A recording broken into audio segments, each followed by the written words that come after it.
It is 3 p.m. in New York, 7 in London, and 4 on a Friday afternoon here in Seoul. I'm Moon Gun-young. You're watching ARIRANG Korea's only global network.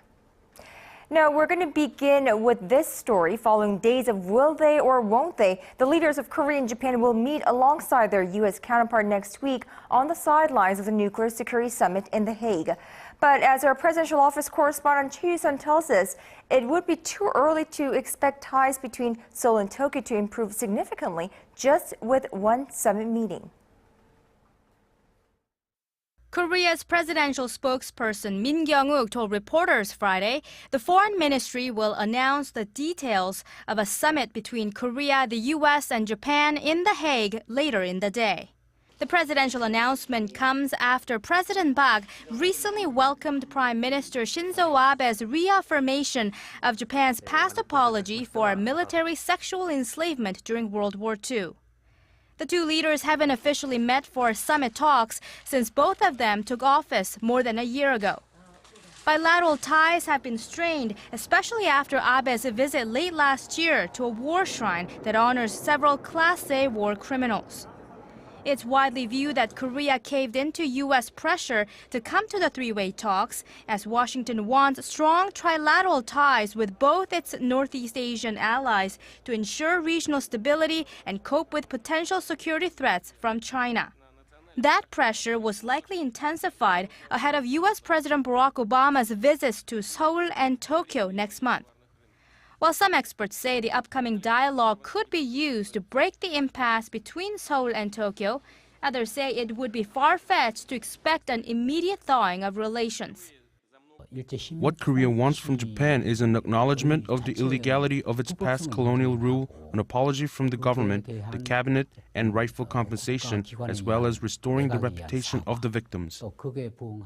It's also doubtful whether Tokyo will not just speak, but act sincerely about its past atrocities.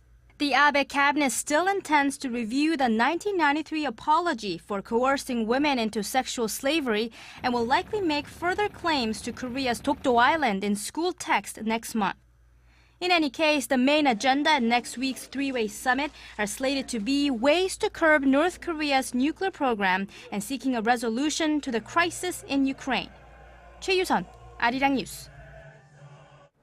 Meanwhile, Korea's National Assembly is in deadlock over a revision to a nuclear security bill, with the ruling Saenuri Party and the main opposition Democratic Party blaming each other for the holdup.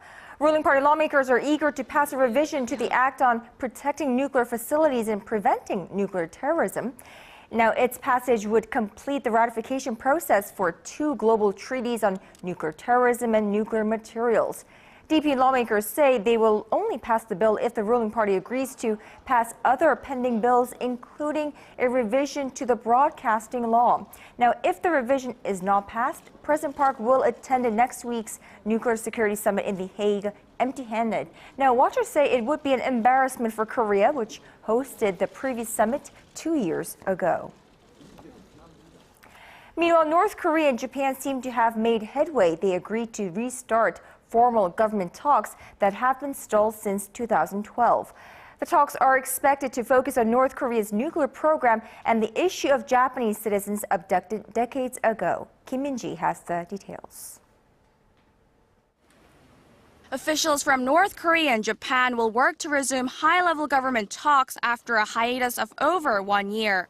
The agreement came during informal talks between Geiichi Ono, director of the Northeast Asian Division at the Japanese Foreign Ministry, and Yoo Sung-il, head of Japanese Affairs Division at the North Korean Foreign Ministry, on the sidelines of the Red Cross talks in China's northeastern city of Shenyang. In a press conference after the meetings, Ono said both sides were in accordance in restarting the talks, but he didn't mention a date.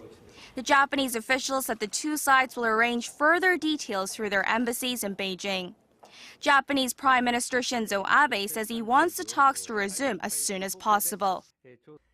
The coming government-level talks between Japan and North Korea have been frozen since November 2012.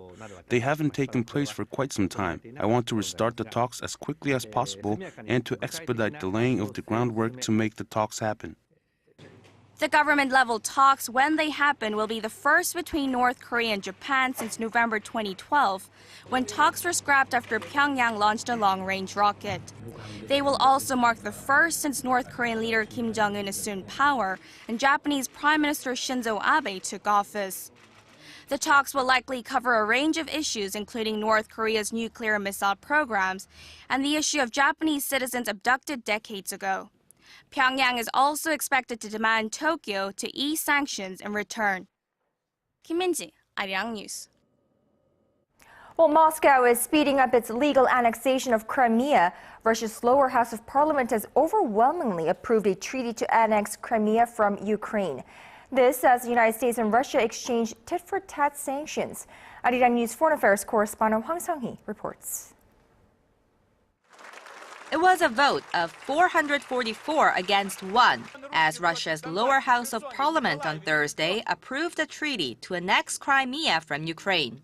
The upper house is expected to complete ratification on Friday, and President Vladimir Putin and Crimean leaders will ink it early next week.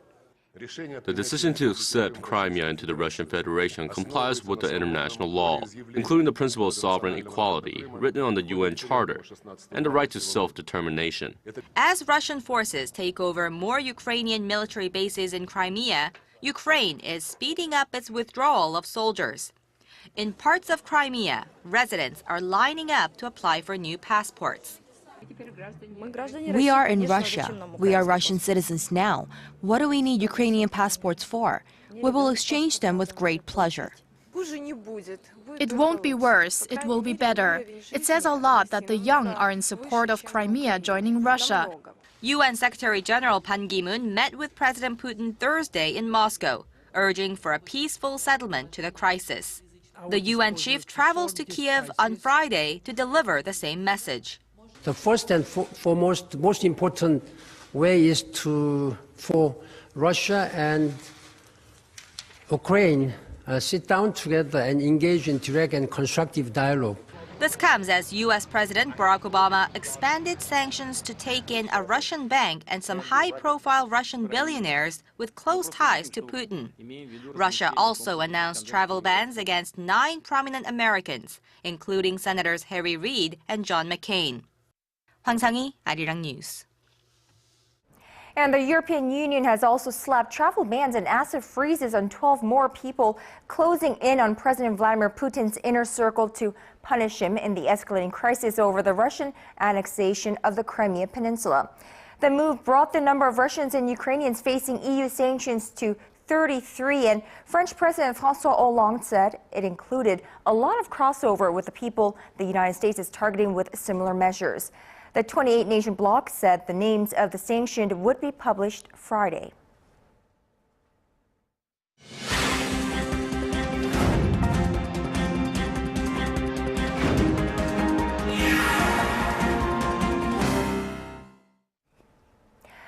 Korea's top mobile service provider says it will compensate its 5.6 million users for 10 times the cost of the damage they suffered after an overnight service failure.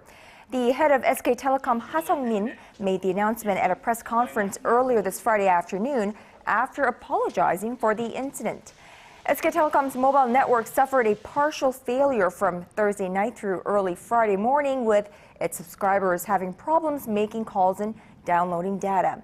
The company's policy is to only offer compensation to its customers when they're unable to use the services for more than 3 hours. And the usual amount of compensation is 6 times the daily subscription fee, but the compensation amount will be 10 times the daily average. Well, business is booming for Korean construction contractors in foreign markets, with their overseas orders surpassing $15 billion in the first 2 months of this year. Seoul's Ministry of Trade, Industry and Energy said Friday that local builders signed deals worth $15.5 billion in January and February. That is up nearly 60% from the same period a year earlier. The ministry said that Korean construction companies won many orders from the Middle East by building a consortium. And the ministry predicts Korea will easily reach its goal of $70 billion in orders in 2014. For all of last year, Korean builders bagged orders worth around $63 billion. Now, the 10th round of free trade talks between Korea and China wrapped up on this Friday. The two sides were unable to make any significant progress this time around, agreeing only to try again in the next round. Our Na Hyun-kyung reports. There were no major breakthroughs on the Korea-China FTA, says Korea's chief FTA negotiator Woo Tae-hee. After wrapping up the talks, which took place over 5 days in Ilsan, north of Seoul, Woo told reporters the two sides were only able to agree to disagree. We demanded that China lift tariffs on our manufacturing goods in the early stage, while China asked for an opening of Korea's agricultural market. The two sides were in a tug-of-war, and not much progress could be made. But he added it doesn't mean the talks were falling apart. Seoul and Beijing are still in the process of understanding each other's needs, and they will meet again in May or June for another round of talks in China. During this round, the two discussed tariff concessions on various goods, including items classified as both sensitive and highly sensitive.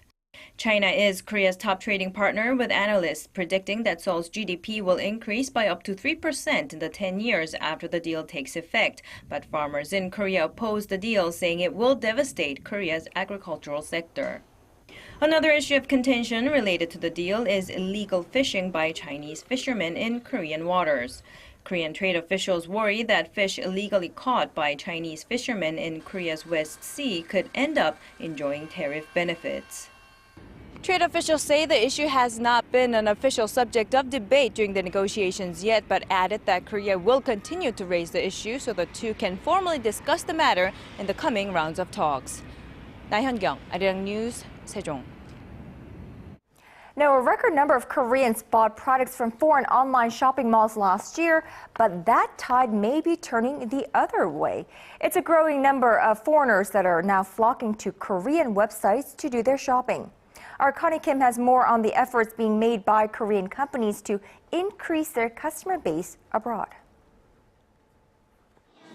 Vietnamese exchange student Do Lan An spends a lot of time shopping online for Korean products, from cosmetics and clothing to music, and being in Korea makes it relatively easy for her to place orders. But it's also getting easier for those who aren't in the country to buy directly from Korean websites.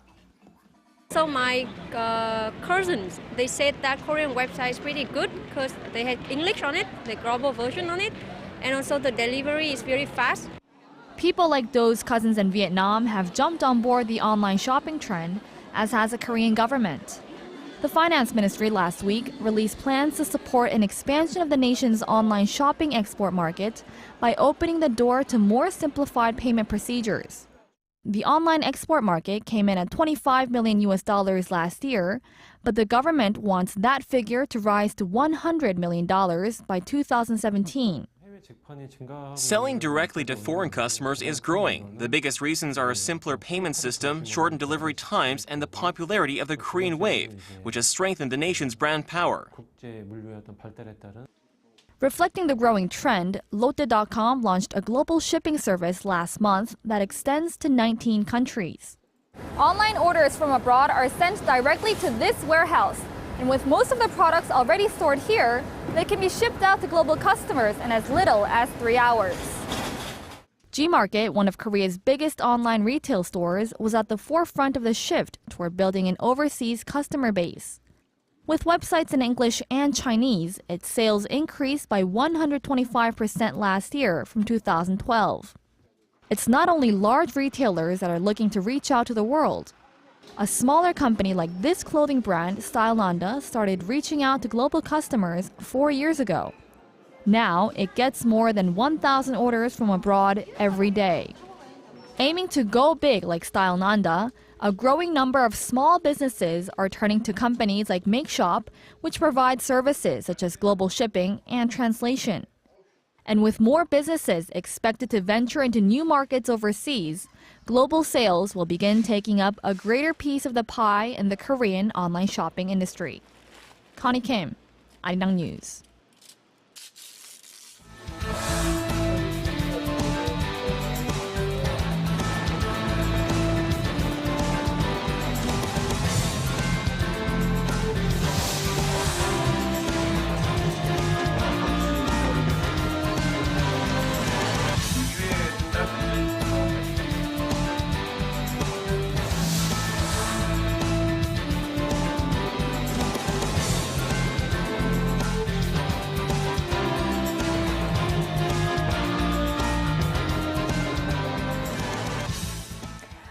Korea will cut the total number of regulations on business activities to 80% of the current level by 2016. Now, the plan was unveiled during a 7-hour marathon meeting led by President Park Geun-hye on national television, and it translates into the removal of 2,200 regulations and a drop in the total from 15,269 to 13,069. For a closer look at the latest pledge by the Korean government, we are joined live in the studio by Dr. Kim Byung-ju, the head of KLMP Consulting and our regular commentator on this program. Good afternoon to you, Dr. Kim. Good afternoon. So we witnessed a very, very long televised debate yesterday. Right. There were many points of note in this 7-hour-long marathon debate. Right. What were some of the most important ones? Okay, let's see. How do we summarize 7-hour-long talk here? That's a really challenging task here. But in terms of the government plan that was announced through this 7-hour-long televised debate or discussion that the President was having, I think we can summarize this way, as you can see on the screen. 4 categories. Number 1, actions regarding the existing regulations. They will be cut by 20%. At least the economic and business-related regulations that are existing will be cut by 20% by year 2016. And the sunset rule will be applied at least 50% of all regulations, whether economic or business-related or not. And also new regulations that are coming in. There will be a regulation cost cap imposed upon it starting from 2015, and also negative listing system. You know, they will specify what cannot be done, and what's not mentioned can be done. Basically, that's the negative listing. And the sunset rule also will all apply starting from next month. And there are a lot of regulations that have not been formalized or registered as a law or in official documentations and all that. Those will be changed, will need to be changed, and those are the actions that you can see on the screen right here. And also regulation complaints. There have been many so far, and now each ministry has to issue their own positions in response to these complaints within 3 months after the complaint is received. And also, last one, but very interesting one, is the government is going to come up with a unified channel for receiving and resolving these complaints. So very ambitious plan that have been laid out as a part of the discussion yesterday. Now, very ambitious and very aggressive, I must say. Why the aggressive deregulation drive now? Why are they speeding up? The thing is, this administration came in this sense of mission for showing economic upswing, and they seem to identify this deregulation drive as a key way to achieve that here. And President has made it very clear.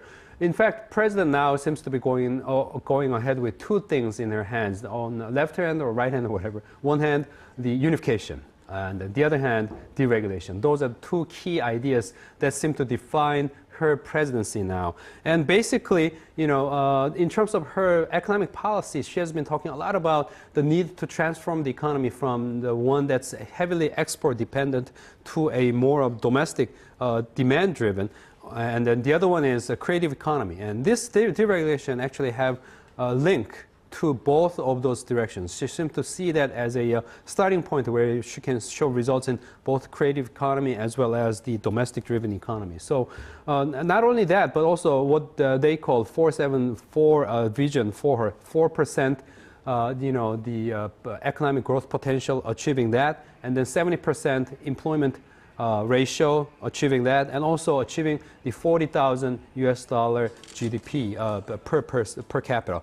So these deregulations, she seems to identify that as a channel to reach those goals, and that's why she's talking a lot about this. And then she's willing to go as far as spending 7 hours in front of cameras. Without much break, indeed, and making everybody very hungry, running from 2 p.m. until 9 p.m. yesterday. Right. And I heard the ministers were quite in the hot seat. Now, in terms of how to go ahead with these regulations drive, is there some evidence that this administration has learned from its predecessors? Indeed. Deregulation actually has been a topic for every presidency that we can think of for the past at least 3 presidencies. 이명박 administration, 노무현 administration, and Kim Dae-jung administration as well.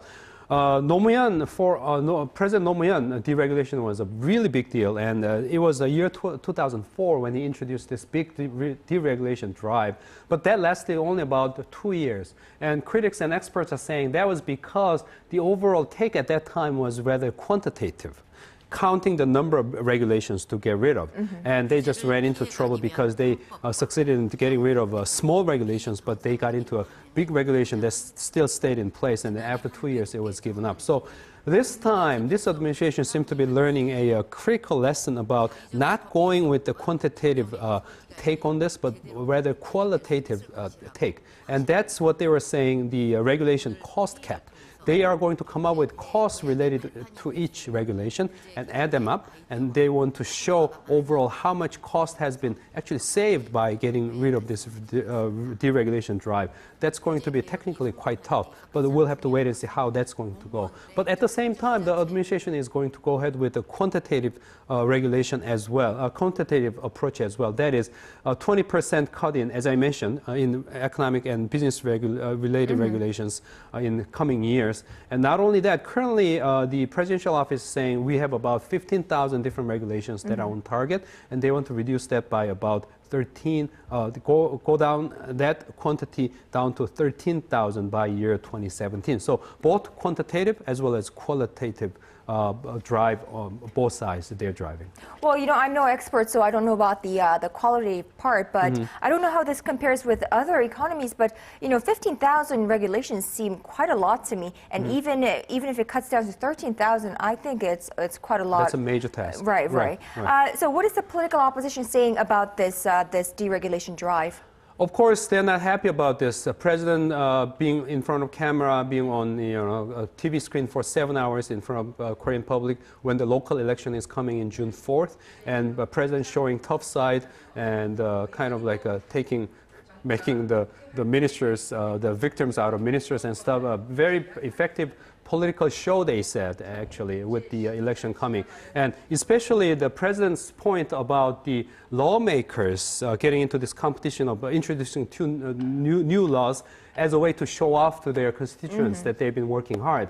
And on that point, the opposition party was saying, well, is president going to try to limit the rights and the reason for existence for legislature here?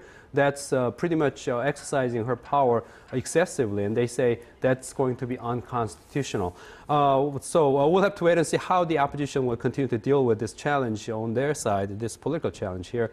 But overall, experts are saying, going beyond opposition side, experts are saying this whole drive will be a very tough one because many regulations, as I mentioned before, are there for reasons, especially those regulations. They are there for political reasons as well as non-market reasons. Political meaning that politics is basically supposed to be there to balance the market, the externalities and the side effects that the market produces. Political circle is supposed to introduce a balancing force behind that. So that critical function needs to be respected. And also non-market values such as environment, quality of living, the consumer rights and all that, those kind of issues are there for very important reasons. So balancing those two would be a critical task for this government. Right. You know, balance is always the most difficult thing to do in all sectors of the society. So we'll have to wait and see how this administration goes about in achieving its target of reducing it by 20%. Absolutely. All right, Dr. Kim Byung-ju, thank you so much for today and all of this week. Thank you.